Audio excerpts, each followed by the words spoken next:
Halo, selamat siang. Kali ini kita akan bahas soal apa ya enaknya ya?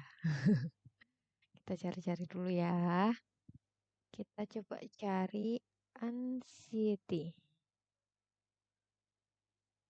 Oke, kita cari anxiety. Oh, anxiety kalau dari Google lo ya, kekhawatiran dan rasa takut yang intens, berlebihan, dan terus-menerus sehubungan dengan situasi sehari-hari. Dapat terjadi hal-hal seperti jantung berdenyut kencang, nafas tersengal-sengal, berkeringat, dan merasa lelah. Nah, penyebab umumnya, rasa cemas dapat bersifat normal dalam situasi yang menegangkan. Misalnya berbicara di depan umum atau mengerjakan ujian. Rasa cemas hanya indikator penyakit jika perasaan menjadi berlebihan, menguras tenaga dan pikiran, serta mengganggu kehidupan sehari-hari. Nah, sekarang kita buka dari Allo Dokter. Mengenal anxiety yang mengganggu dan berbagai jenisnya. Nah, ini sama kayak tadi. Eh, Rasa cemas atau anxiety adalah hal yang normal dirasakan ketika seseorang menghadapi situasi atau mendengar berita yang menimbulkan rasa takut atau khawatir. Namun, anxiety perlu diwaspadai jika muncul tanpa sebab atau sulit diwaspadai karena bisa jadi hal tersebut disebabkan oleh gangguan kecemasan. Nah, gangguan kecemasan dan anxiety tidaklah sama. Rasa cemas terbilang normal apabila masih terkendali dan hilang setelah faktor pemicu munculnya rasa cemas teratasi. Namun, jika perasaan cemas menetap atau memburuk hingga akhirnya mengganggu aktivitas sehari-hari, kondisi tersebut dapat dikatakan sebagai gangguan kecemasan atau anxiety disorder. Nah, ketahuilah berbagai gejala anxiety. Nah, setiap orang dapat merasa cemas ketika hendak menghadapi atau sedang berada dalam situasi yang dirasakan mengancam atau menakutkan. Misalnya nih, pindah sekolah, memulai pekerjaan baru, akan operasi di rumah sakit lo ya. Operasi sama polisi juga nakutin sih. Terus memiliki teman atau anggota keluarga yang terkena musibah, menunggu istri yang melahirkan atau anak terjatuh dan sebagainya. Rasa cemas itu normal. Munculnya rasa cemas karena harus berhadapan dengan situasi atau keadaan yang dianggap dapat menimbulkan stres adalah hal yang normal. Nah, orang yang cemas biasanya akan merasakan gejala-gejala sebagai berikut. Gugup, gelisah dan tegang, detak jantung cepat, nafas cepat, gemetaran, sulit atau bahkan tidak bisa tidur, banyak berkeringat, tubuh terasa lemas, sulit konsentrasi, adanya perasaan seperti akan ditimpa bahaya, atau kalau anak muda sekarang ngomong tuh overthinking. Nah, sekarang kita membedakan anxiety normal dengan anxiety yang berbahaya. Cemas atau anxiety tidak selalu buruk. Dengan pikiran positif, rasa cemas yang muncul dapat dijadikan motivasi atau dorongan untuk dapat mengatasi tantangan atau situasi tertentu. Nah, sebagai contoh nih, saat akan ujian atau wawancara kerja, rasa cemas yang timbul mungkin akan memotivasi dirimu untuk belajar dan mempersiapkan wawancara kerja dengan sebaik-baiknya. Nah, hal yang perlu diwaspadai adalah ketika rasa cemas tetap muncul meski faktor pemicunya sudah hilang, atau perasaan cemas muncul tanpa alasan jelas dan mengganggu aktivitas. Dalam hal ini, Anda patut mencurigai adanya gangguan kecemasan atau anxiety disorder. Nah, masing-masing penderita ini dapat merasakan gejala yang berbeda, tergantung jenis gangguan kecemasan yang dideritanya. Oh, ternyata anxiety disorder itu juga ada beberapa jenis nih, teman-teman. Nah, untuk menentukan apakah anxiety yang muncul terbilang normal atau disebabkan oleh gangguan mental, perlu dilakukan pemeriksaan oleh psikolog atau psikiater. Jadi, untuk teman-teman yang mungkin merasakan gangguan kecemasan ini, jangan ragu, jangan malu datang ke psikolog atau psikiater supaya kita dapat penanganan yang tepat. Jadi kita bisa menjalani hidup dengan normal, dengan bahagia kembali. Nah, ada jenis-jenis anxiety disorder nih, teman-teman. Yang pertama adalah gangguan kecemasan umum, generalized anxiety disorder.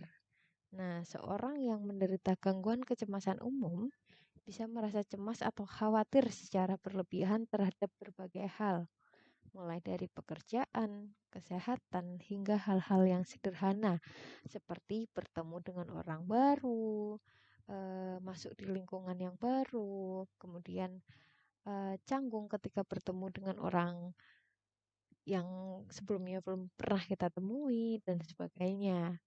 Nah, anxiety yang muncul akibat gangguan kecemasan umum bisa dirasakan setiap hari dan menetap hingga lebih dari 6 bulan. Akibatnya, penderita gangguan kecemasan ini akan menjadi sulit menjalani aktivitas sehari-hari. Selain munculnya rasa cemas yang mengganggu, penderita gangguan kecemasan umum juga dapat cepat lelah, tegang, mual, sakit kepala, sulit berkonsentrasi, sesak, dan juga insomnia. Yang kedua adalah fobia. Nah, mungkin teman-teman juga nggak asing ya dengan kata fobia. Ada yang bilang fobia ulat bulu atau fobia ketinggian dan sebagainya. Nah, ternyata fobia ini merupakan jenis gangguan anxiety yang membuat penderitanya itu memiliki rasa takut yang berlebihan dan cenderung tidak rasional. Misalnya nih, terhadap suatu benda, suatu situasi, binatang, yang sebenarnya itu tidak menimbulkan rasa takut terhadap banyak orang atau terhadap kebanyakan orang. Nah, orang yang memiliki fobia bisa mengalami serangan panik atau panic attack yang hebat ketika melihat suatu benda atau berada di tempat yang menjadi pemicu fobia itu sendiri. Misalnya nih, laba-laba, darah, berada di keramaian, ketinggian, tempat yang gelap, atau ruangan yang tertutup. Nah, oleh karena itu, penderita fobia biasanya akan melakukan segala upaya untuk menjauhkan dirinya dari hal atau situasi yang ia takuti. Yang ketiga adalah gangguan kecemasan sosial. Penderita gangguan kecemasan sosial atau yang dikenal juga dengan fobia sosial memiliki kecemasan atau ketakutan yang luar biasa terhadap lingkungan sosial atau situasi di mana mereka harus berinteraksi dengan orang lain. Nah, penderita fobia ini selalu merasa was-was nih, merasa diawasi dan dinilai oleh orang lain, serta takut atau merasa malu secara berlebihan saat berada di keramaian. Hal-hal tersebut membuat si penderita selalu berusaha menghindari situasi yang mengharuskan ia bertemu atau berinteraksi dengan banyak orang. Yang nomor 4 ada PTSD atau Post Traumatic Stress Disorder. Gangguan stres pasca trauma dapat muncul pada seseorang yang pernah mengalami kejadian traumatis atau berada di situasi berbahaya yang mengancam nyawa. Contohnya, tinggal di daerah konflik, terkena bencana alam, korban kekerasan. Nah, korban kekerasan ini bisa ada dua, kekerasan fisik juga bisa kekerasan mental. Nah, orang yang menderita PTSD ini seringkali susah untuk melupakan pengalaman traumatisnya.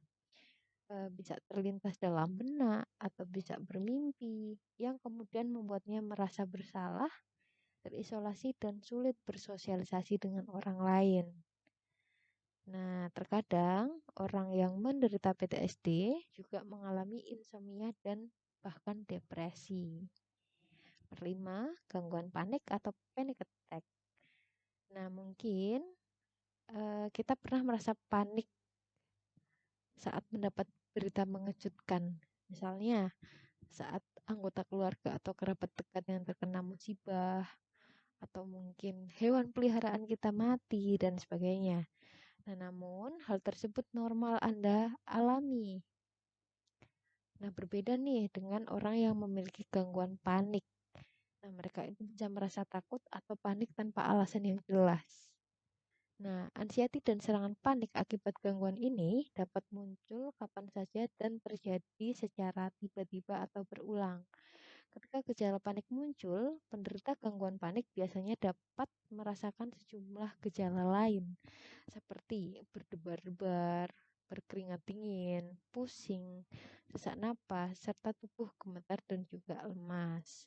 Nah, orang dengan gangguan panik tidak dapat memprediksi nih kapan gangguan tersebut akan muncul atau apa pemicunya. Oleh karena itu, tak sedikit penderita gangguan panik yang menjauhkan diri dari lingkungan sosial karena takut serangan paniknya kambuh di tempat umum. Yang terakhir, nomor 6, gangguan obsesif kompulsif. Nah, orang yang menderita gangguan OCD memiliki kecenderungan untuk melakukan sesuatu secara berulang-ulang untuk meringankan rasa cemas yang berasal dari pikirannya sendiri. Misalnya nih, mencuci tangan harus sebanyak 3 kali karena ia berpikir tangannya kotor. Nah, gangguan ini sulit dikendalikan, teman-teman. Bersiap menetap dan dapat kambuh kapan saja sehingga membuat penderitanya terganggu untuk melakukan aktivitas sehari-hari. Nah, beberapa cara mengatasi anxiety, mencukupi waktu tidur dan istirahat, membatasi konsumsi kafein dan minuman beralkohol. Ini yang seneng ngopi nih, diatur ya kadar kafeinnya. Terus mengurangi stres dengan mencoba teknik relaksasi, meditasi, yoga, dan sebagainya. Kemudian melakukan aktivitas fisik atau berolahraga secara teratur. Dan mencoba bertukar pikiran, curhat nih sama temen, sama pacar, sama orang tua. Nah, jika cara-cara di atas sudah dilakukan dan faktor pemicu anxiety juga sudah teratasi, namun rasa cemas belum juga hilang, sebaiknya kita ke psikiater atau psikolog nih untuk menentukan penyebab dan jenis gangguan kecemasan yang Anda alami. Nah, psikiater ini akan melakukan pemeriksaan psikologis. Nah, nanti akan ada treatment-treatment yang membawa teman-teman untuk sembuh, untuk kembali normal, menjalani hidup sehari-hari. Gitu aja untuk hari ini. Mudah-mudahan bermanfaat. Nanti kita ketemu lagi di lain kesempatan. Terima kasih ya. Mudah-mudahan kita semua sehat selalu. Nggak hanya sehat fisik, tapi juga sehat secara mental.